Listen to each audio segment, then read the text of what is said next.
El Colegio de México presenta Hacia el Mundo, un podcast del Centro de Estudios de Asia y África. Bienvenidos a Hacia el Mundo. En esta ocasión, Ivonne Campos, investigadora en el Colegio de Tlaxcala, nos va a hablar acerca de los emblemáticos cafés de chinos en México.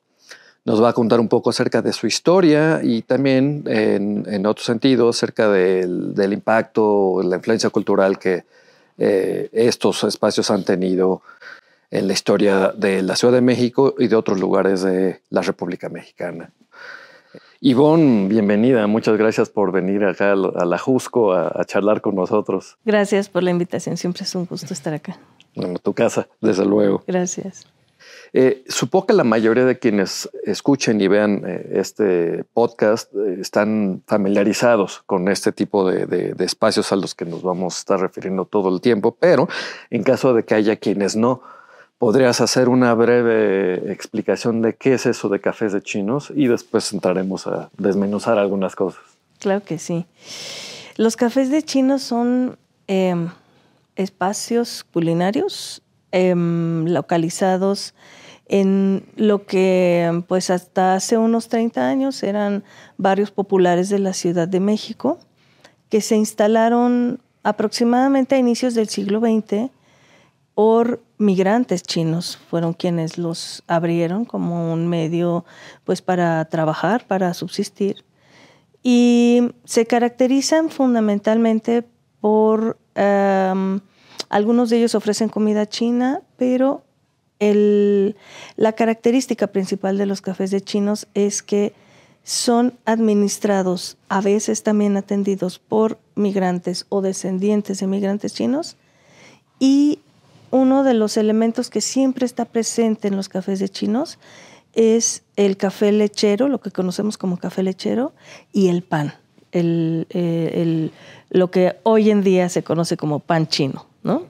Es, digamos, a grandes rasgos una descripción muy general de lo que son los cafés de chinos. Y hay algunos rasgos que, digámoslo, además de esto, o quizá reforzando algunas de estas cosas que mencionas, que los diferencien de cafés en general, cafeterías o fuentes de sodas. Yo creo que hay algunos elementos que, dicho por los mismos migrantes dueños de cafés, podemos destacar, por ejemplo, la disposición interior de los cafés.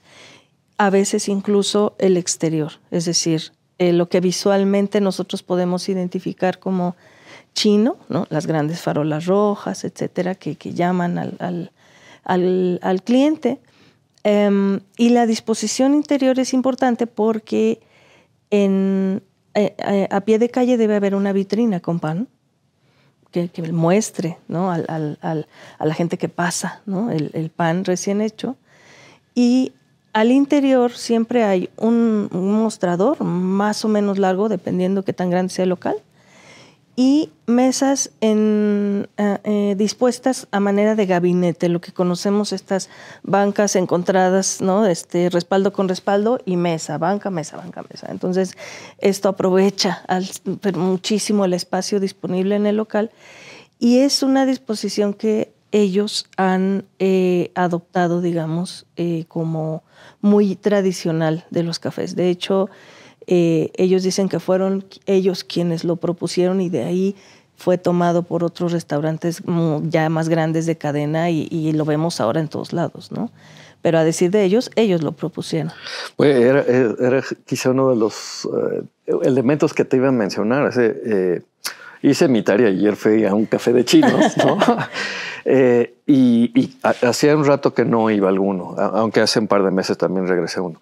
Y hay algunos elementos que son como muy característicos y muy recurrentes, al menos en los que están montados como restaurantes. Un poco más adelante puedes hablar como de la migración a los centros comerciales. Pero sí, en efecto, está la vitrina, pero en tanto uno entra, siempre hay una suerte como de barra, ¿no? Sí. Que además evoca, al menos a quienes vivimos en la Ciudad de México, pues décadas atrás. Sí. ¿No? Una barra donde normalmente está colocada la caja o la persona que va a cobrar. Uh-huh. Y hay unos taburetes que supongo que antes se utilizaban más que ahora, pero no sé si eso... Sí, se siguen utilizando. Yo he visto que lo siguen utilizando Sobre todo a veces comensales que no tienen mucho tiempo, ¿no? Llegan, se sientan rápido, les sirven su café y se van.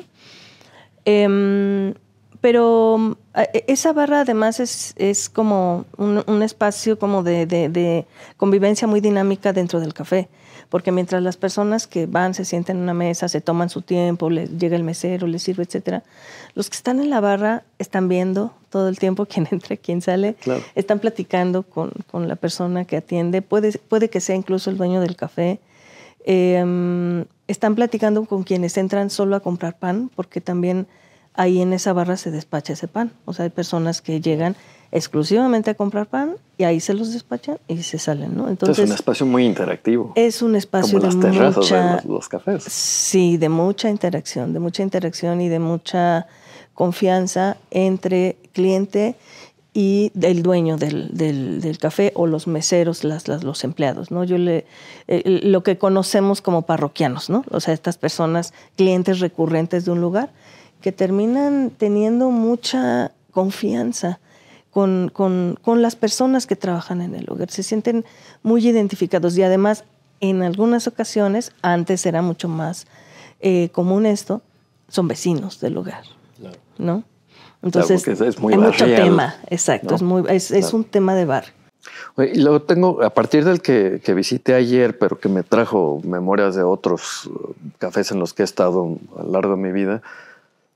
No sé si es una impresión o es cosa de solo algunos, pero en cuanto a los colores que se utilizan para decorar, tengo la impresión de que el verde y el morado son recurrentes. El verde, el morado, sí. En algunos también tengo la impresión de que es como un poco, yo creo que por temporadas también, ¿no? Pero sí, hay varios, tienes razón, hay varios que usan mucho el verde y el morado para las paredes, para las bancas, exacto, etcétera. Pero lo que sí no puede faltar son los colores dorados y rojos, ¿no? Sí.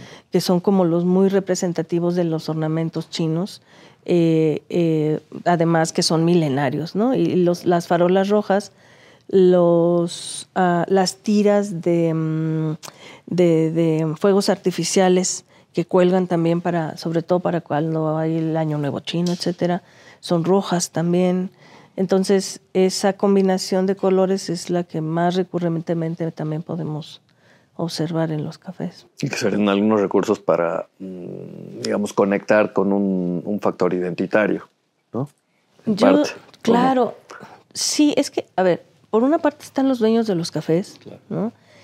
Que a través del café, a través de sus restaurantes, ellos logran tener un espacio íntimo para recrear algunas cosas que ellos ya no pueden tener, ¿no? Uh-huh. Sobre todo si estamos hablando de migrantes que recientemente han migrado, ¿no? Que extrañan la comida, que extrañan los olores, los sabores, etcétera. Y entonces el restaurante les da esa posibilidad, el café les da esa posibilidad. Pero también está el cliente que tiene esa intención probablemente de vivir un poco de China a través de la comida. Entonces piden un platillo que les parezca como el ideal para evocar eso y para sentirse un poco en China.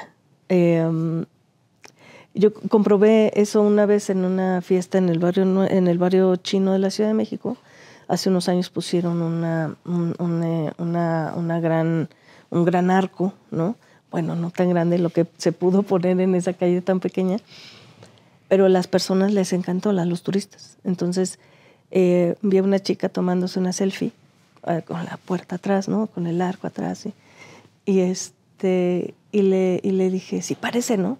Claro, sí, que digan que no estoy en China, ¿no? Y dije, sí, o sea, las personas que van al barrio, las personas que van a los cafés, que comen comida china, probablemente detrás tengan esa intención un poco de vivir China a través de la comida, ¿no? Y entonces el escenario es importante. Ahí adquiere una relevancia diferente las farolas, los adornos, ¿no? Los ornamentos, etcétera, ¿no? Yo creo que ahí es donde como que se completa la experiencia. Que eso quizás es algo que repiten otros restaurantes de lo que llaman comida étnica. Yo detesto el término, pero bueno.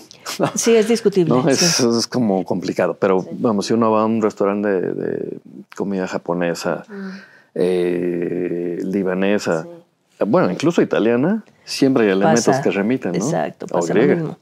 Y también caen mucho en estereotipos, ¿no? Por supuesto. Y ahí ya dependerá del dueño del lugar, ¿no? Qué tan estereotipado quiera crear el espacio, pero también hay lugares muy, muy original, muy auténticos, ¿no? En sus ornamentaciones, ¿no? Incluso se esmeran mucho a veces en traer piezas desde los países de origen para ponerlas en su restaurante, crear el ambiente arquitectónicamente que se vea, ¿no? Lo más parecido, ¿no? Entonces, yo creo que esos esfuerzos son también muy loables, pero sí, no faltan otros espacios que sí, pues evidentemente es más bien como que recurren al estereotipo. En ese sentido también hay, o es común encontrar estos famosos budas de la abundancia, que no son necesariamente budas, pero son imágenes que suelen recurrir. Pero en el caso de los cafés de chinos pasa algo también bien interesante que ya habían notado algunas otras personas respecto de cómo los chinos conservaron mucho de sus prácticas religiosas, pero también hay algo que a mí me parece como que cae incluso dentro de esos estereotipos que pensamos que son muy religiosos. Uh-huh. No necesariamente, pero no tienen problema con la convivencia entre religiones. O sea, y eso se puede ver en China y se puede ver también en los cafés cuando uno observa los altares que colocan. Porque en los altares puede haber un Buda, puede haber un dios de la comida chino, puede haber una Virgen de Guadalupe, un San Judas Tadeo, y están todos en el mismo altar. Ahí no hay una distinción, ¿no? Y esto tiene mucho también que ver cómo los chinos se fueron adaptando al lugar que los acogió y fueron, digamos, mexicanizando muchas de sus prácticas también, me parece, en pos de minimizar los espacios de agresión, ¿no? O sea, ya no ser tan diferentes, ¿no? Y adaptar, adoptar esas prácticas para mexicanizarse y ir minimizando esas diferencias, ¿no? Es como adoptar para adaptarse. Sí, ¿no? Me parece que sí. Y este dios de la cocina que mencionaste, ¿qué características tiene? Ese dios de la cocina tiene que estar presente, evidentemente, así como San Pascual Bailón acá en las cocinas mexicanas. Tiene que estar ahí para acompañar justamente a quien está haciendo los guisos, pero además también le hacen rituales especiales durante el Año Nuevo, porque si no te puede ir mal, ¿no? O sea, sí hay esta creencia de que hay que cocinarle. No estoy muy segura de cuál es el ritual que siguen, pero en Año Nuevo es una fecha bien especial. De hecho, días antes de que se cumpla el Año Nuevo, hay una ritualidad particular dedicada al dios de la cocina. ¿Qué se llama? Shao Shen, me parece, Shao Shen, algo así. Y le dedican día entero para ponerlo contento. Porque eso de ponerlos contentos con comida es también común. Aquí en México igual pasa con San Pascual Bailón. O sea, hay que bailarles, hay que cantarles, hay que ponerlos contentos porque la cocina es un lugar de gozo, ¿no? No debería serlo. Sí. ¿No? ¿Y las peceras? ¿Qué tan comunes son? Yo recuerdo algunos con peceras, pero suelen ser... Sí, me parece que ya no tanto, porque yo tengo la impresión de que es algo un poco costoso, digamos, mantener una pecera muy grande y bonita y vistosa, ¿no? Y además también tiene que ver, creo, con que tanto los dueños de los cafés siguen siendo los originales dueños de los cafés, ¿no? Porque sí, las peceras siguen siendo parte de algunos restaurantes, también algunos restaurantes buffet, y están muy presentes en los restaurantes de alta gama, digamos, ¿no? Ahí sí, porque, pues, repito, me parece que es un esfuerzo que requiere de una inversión importante, entonces, no en todas hay, pero sí, sí, en el Café Shanghai, por ejemplo, de Tacubaya, ahí hay una pecera bastante grande. Y es uno de los cafés pues más antiguos, ¿no? Uh-huh. Claro. Mencionaste buffet y leí por allí que es muy posible que los cafés de chinos fueron los primeros en implementar ese tipo de oferta. Sí, es un modelo de negocio diferente. Conforme fueron cambiando las intenciones de los migrantes al llegar, también fue cambiando su idea de lo que tenían que hacer para tener negocios exitosos, ¿no? Además, coincide con un cambio en los modelos comerciales en todo el mundo, ¿no? La globalización, el predominio de espacios en donde la gente pudiera pasar, digamos, el tiempo no tan lentamente, uh-huh. ¿no? Sino que rápido llegas al lugar, te sientas, vas, eliges tu comida, comes sin necesariamente interactuar demasiado con las personas que te atienden, ¿no? En muchos restaurantes buffet te sientas, llega el mesero, te pone tus cubiertos, allá está la comida, te lleva lo que hayas pedido para beber y al final la cuenta. No lo vuelves a ver hasta el final, ¿no? Entonces, ese cambio en esos modelos de negocio pues también implicó para los inmigrantes una nueva apuesta por un modelo que les fuera más rentable y que pues en el que se sacrificó definitivamente esa intimidad que sí se puede dar en los cafés de chinos, ¿no? En donde el cliente conoce al dueño del café. Ahora pues no sabemos quiénes son los dueños de los restaurantes, ¿no? O sea, eso se acabó, ¿no? Y fue todavía más allá con las plazas comerciales, porque al menos los restaurantes, la mayoría, pues están en una colonia, están ¿no? en un lugar, en una avenida abierta, etcétera. Las plazas comerciales lo que hicieron fue crear barreras entre el espacio comercial y el barrio, crean una segregación entre ambos espacios y concentran en la plaza comercial la posibilidad de la experiencia culinaria que sí se diversifica, pero que definitivamente rompe con la relación social, ¿no? O sea, la tienes con quien vas acompañado, si es que vas acompañado, pero no con a quien le estás comprando la comida, ¿no? A veces, si tú intentas platicar con ellos, ellos se prestan, pero no siempre. Los comensales. Los comensales casi nunca. Los dueños de los locales que venden en las plazas comerciales. A ver, si es que está el dueño. Si es que está el dueño, que normalmente son. Sí, exacto. Claro. Normalmente son claro. empleados que ya están totalmente desvinculados realmente. Yo recuerdo mucho que cuando era niño, o sea, es como los recuerdos que tengo así de infancia. Mi padre me solía llevar a cafés de chinos. No recuerdo exactamente dónde sería, por ende cuál en particular, pero debe haber sido muy cerca de Avenida Chapultepec y Paseo de la Reforma, porque en aquel entonces él trabajaba en las oficinas de Comisión Federal de Electricidad que están ubicadas en torno a la Reforma, ¿no? Entonces debió haber sido allí. Entonces en realidad allí es donde descubrí de pronto este tipo de establecimientos donde por supuesto había muchos colores, como dices, el dorado, el café lechero, y es donde descubrí el chop suey, ¿no? Sí. Que me recuerdo más se preparaba muy frecuentemente con jícama, ¿no? Claro, sí. Sí, porque las hortalizas que usaban los chinos necesariamente tenían que ser hortalizas mexicanas, ¿no? Verdura mexicana, para poder emular las recetas chinas. Más de una persona que ha tenido la posibilidad de tener la experiencia de ir a China y comer en China, me han dicho, no, es que lo que venden acá no es comida china, ¿no? Y yo creo que sí es comida china, pero adaptada al paladar mexicano por necesidad. Tú no puedes aferrarte a una manera de guisar, de presentar los platillos, incluso de comer, porque sí hay restaurantes en la Ciudad de México y en México en varias ciudades con centros giratorios para poder tener esa experiencia de compartir el alimento, porque en realidad eso es lo que se hace con la comida china.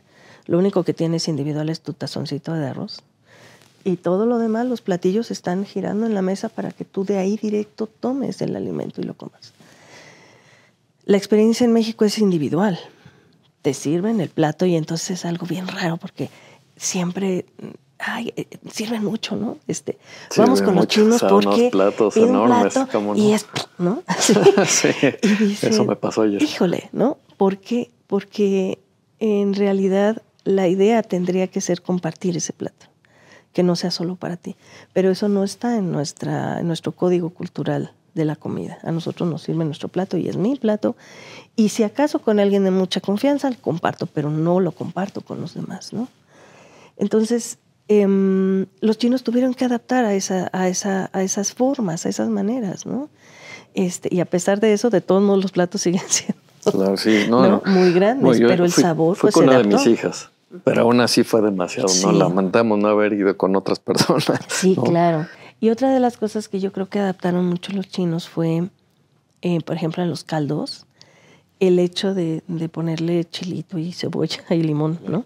Porque ellos sí usan, de hecho, hay varios ingredientes que vinieron de China, el cilantro entre ellos, ¿no? Que nosotros usamos profusamente en la comida mexicana. Pero allá, si tú pides una sopa de wonton, te la comes así, no le echas limón. Y aquí sí, ¿no? Entonces, ese tipo de adaptaciones también son parte de... Sigue siendo la sopa de wonton, pero pues mexicanizada, ¿no? Claro. Si no venden. Claro. Sí, bueno, podría ser lo mismo con los tacos. Sale uno de México y pues... Exacto. No, uno muy exigente no es un y taco, estricto, ¿no? No es un taco. Exacto. Pero supongo que puedes decir, sí, es un taco, pero adaptado. pero ¿no? adaptado. Uh-huh. Y acerca del café, típico, el café de chinos, o sea, es muy difícil no notar la cercanía con el café de Veracruz, ¿no? Sí, es complicado. El café lechero. Sí, exacto. Yo ahí no sé quién fue primero, ahí sí, la verdad, yo no me atrevería a decir. La gente en Veracruz dice que ellos fueron los primeros que yo creo que el café de Veracruz es desde el 19, ¿no? Y los cafés chinos pues son las primeras décadas del 20. Del 20. Sin embargo, hay que pensar que los chinos migrantes en masa que llegaron en el último cuarto del siglo XIX, ellos ya traían mucho de ese know-how de los restaurantes. Yo creo que ellos lo aprendieron en China, en las ciudades ocupadas desde la Guerra del Opio, por franceses, por ingleses, etcétera, como Hong Kong. Lo aprendieron allá. Lo aprendieron también en San Francisco. Uh-huh. Eso, el arte del café y el arte del pan europeo. Y con ese conocimiento llegan a México. Y eso es lo que nosotros terminamos viendo en las cafeterías. Entonces, yo por eso no me atrevería a decir, este es primero, este es después. Probablemente sea primero el de Veracruz, porque desconozco la historia del café de la parroquia, de la parroquia. Pero cuando te pones a observar cómo es, por ejemplo, en Hong Kong, el té con leche, que además tiene una influencia también muy fuerte de India, ¿no? Esta mezcla de hierbas con leche, mezclarlo con leche, eso acá, ¿no? Eso acá no. Pero en el sur de China, la forma en que preparan el té negro con leche tiene parte de eso. Tiene parte de una práctica británica que además está asociada también con India, ¿no? Entonces, y si pensamos que muchos de esos migrantes que llegaron a México venían de la zona sur de China, yo creo que cuando llegan acá no había té negro, acá había café. Claro.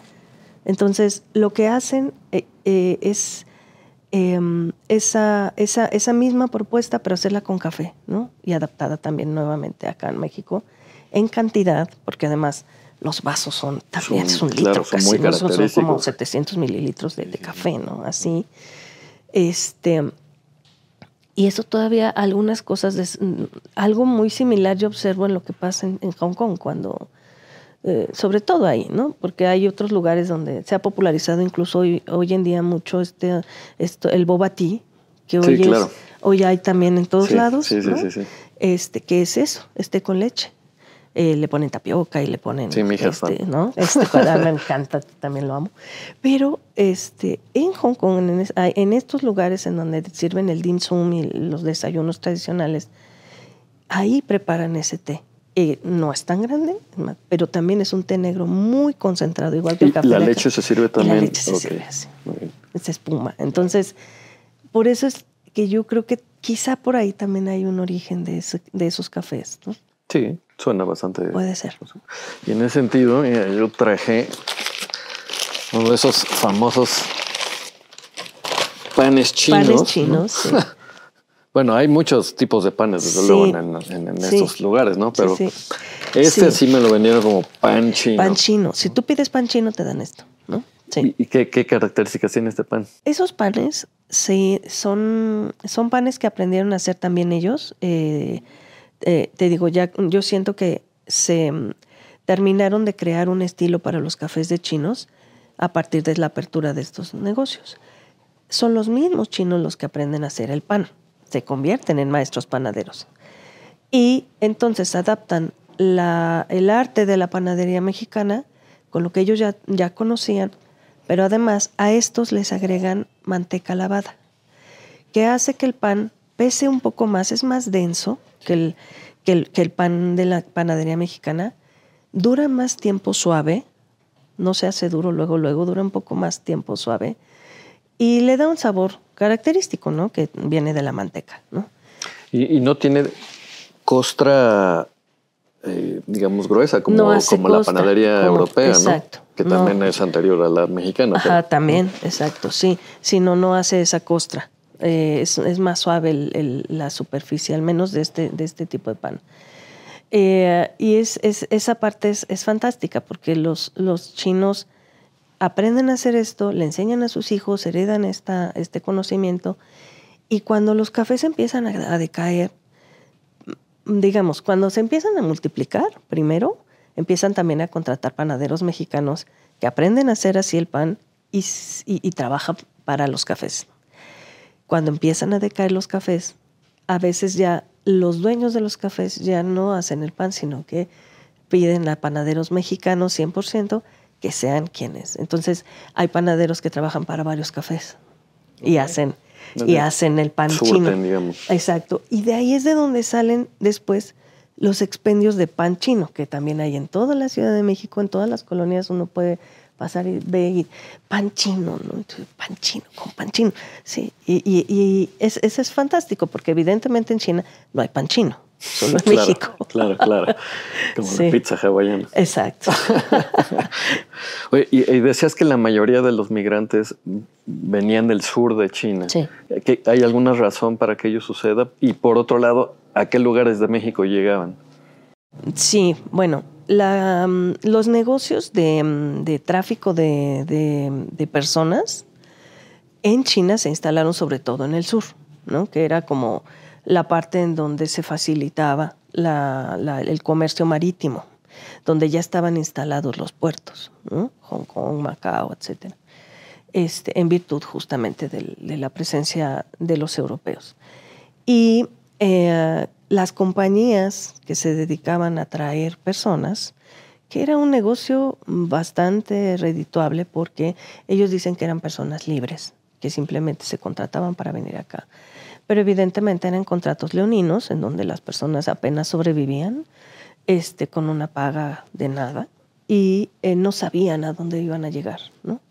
Entonces salen del sur de China, la mayoría, porque incluso en China, para ese momento, mediados del siglo XIX, pasan las guerras del opio, mucha pobreza, etcétera, y la migración se hace masiva, ¿no? Y salen a todo el mundo, absolutamente todo el mundo.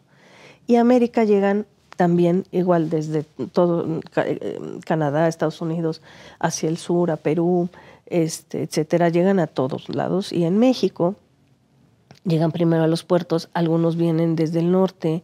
Empieza a haber ahí una migración interesante también por las prohibiciones, las leyes que prohibían la presencia de chinos a principios del siglo XX. En Estados Unidos se expulsaron también a muchos inmigrantes que ya estaban instalados allá. Entonces, la zona norte de México se llena de comunidades de chinos. También un poco la zona sur, Chiapas, el Soconusco, etcétera. Y muchos de ellos también llegan a la zona centro, a la Ciudad de México. Y se instalan y hacen ahí, pues, digamos, vida, ¿no?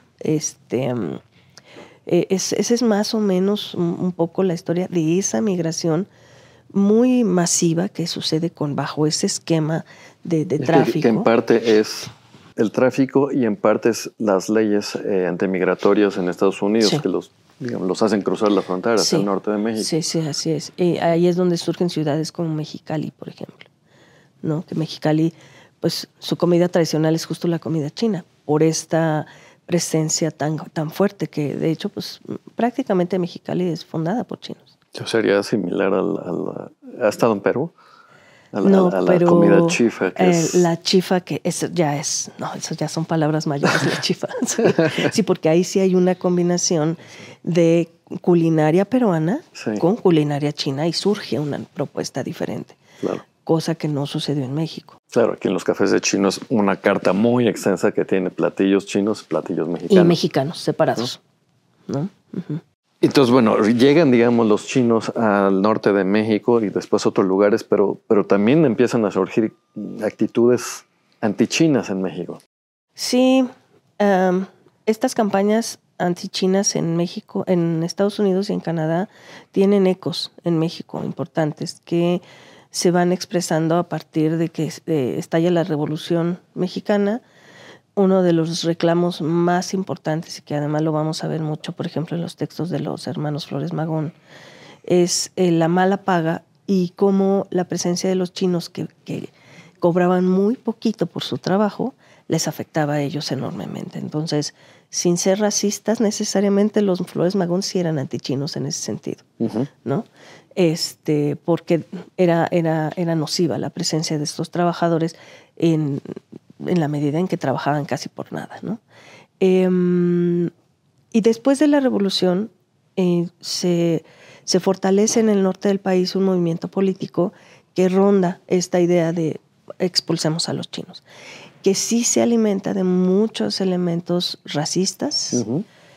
Digamos que lo principal que ellos dicen es nos afectan económicamente, efectivamente, porque vienen muchos, se contratan. Suena como algunas cosas que he escuchado en la política internacional. Sí, sigue sucediendo. Sigue sucediendo.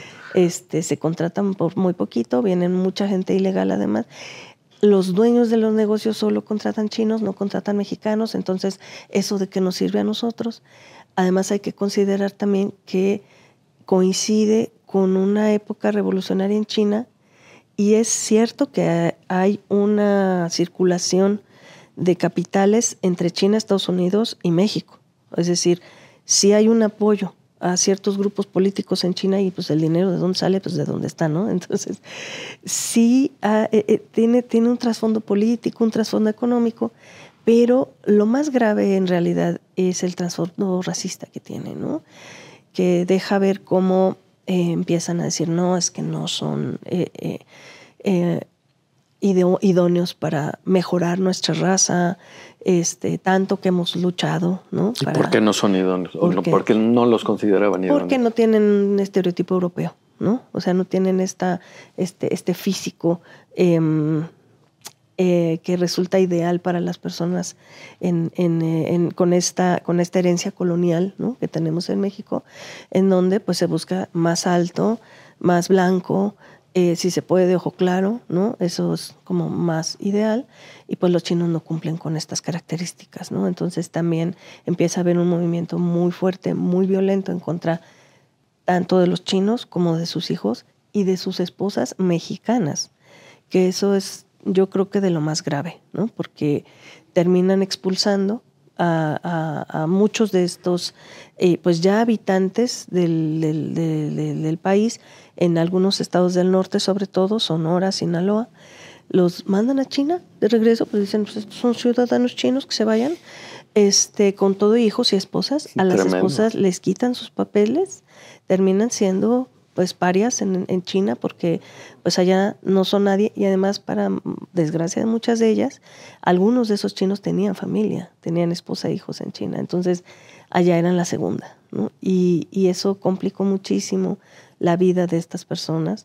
Fue una injusticia terrible, por la cual de hecho el gobierno mexicano pidió perdón hace apenas 4 años más o menos, hace nada, por los Exacto, el gobierno actual pidió perdón por ese daño hecho hacia las comunidades chinas en México.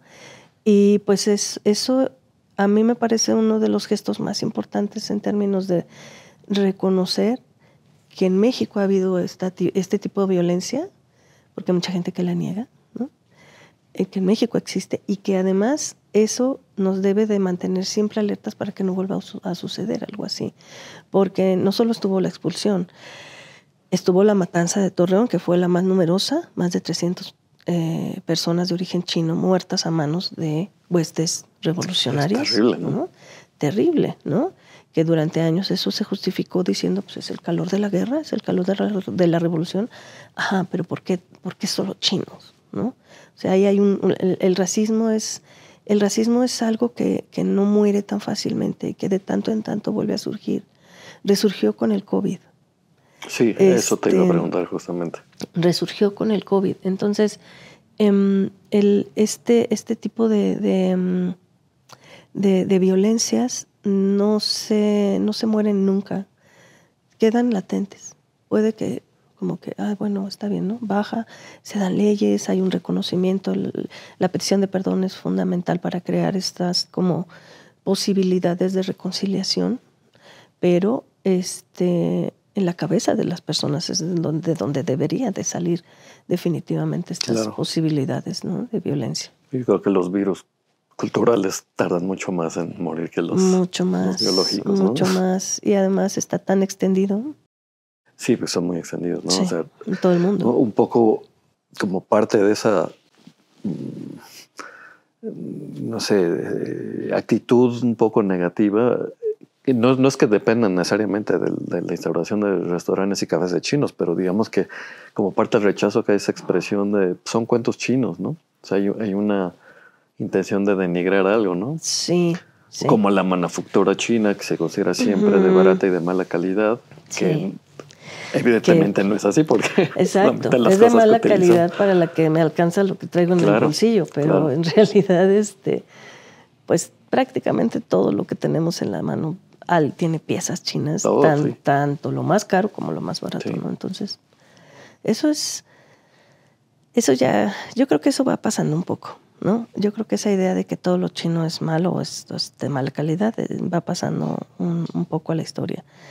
Porque al final de cuentas pues nos hemos dado cuenta que está en todo, ¿no? Que los productos chinos están en todo. Y bueno, se nota ahora con cómo incluso automóviles, ¿no? O sea, cosas en las que confiamos nuestra vida, ¿no? Y están hechas 100% en China, ¿no? Computadoras de una calidad superior, ¿no? Y son chinas, ¿no? Marcas chinas, total, ¿no? Entonces, bueno, la guerra mercadológica también ahí es un poco.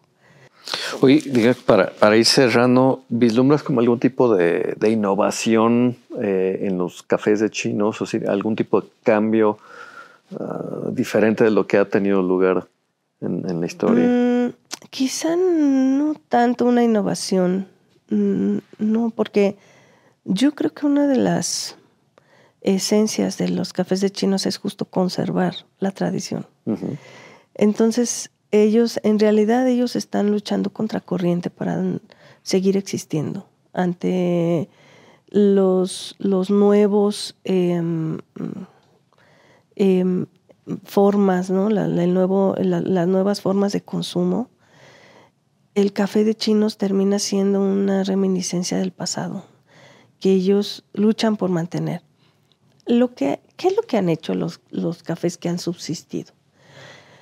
Venden comida mexicana y sobre todo bajo este modelo de la comida corrida, ¿no? Que es la comida de la tarde, la que en México hacemos más abundante y que hacen sobre todo las personas que están trabajando, ¿no? Los oficinistas, etcétera, que necesitan salir a comer entre 2 y 4 de la tarde más o menos.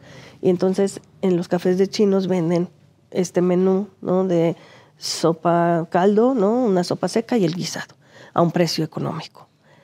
Eso les lleva clientela. Entonces eso ya no es que la gente que va a comer eso, pues no va por el café, ni por el pan, ni mucho menos por la comida china, pero les permite a ellos subsistir como un negocio. Y eso lo han hecho de ya, pues al menos yo creo que un par de décadas para acá, ¿no? Como un mecanismo para subsistir. Yo creo que más bien lo que vamos a ir viendo es que cada vez va a haber menos cafés de chinos, pero más propuestas innovadoras que incorporan otras ideas de lo que es el consumo, como el boba tea, por ejemplo, ¿no? Que ese sí está ya prácticamente en todas las plazas comerciales, y que le permite a las personas como tener esta idea de algo más fresco, ¿no? No necesariamente el sentarte y pasar tiempo, sino que voy, compro, agarro mi vasito y me sigo caminando con mi vasito en la mano, ¿no? Un poco ese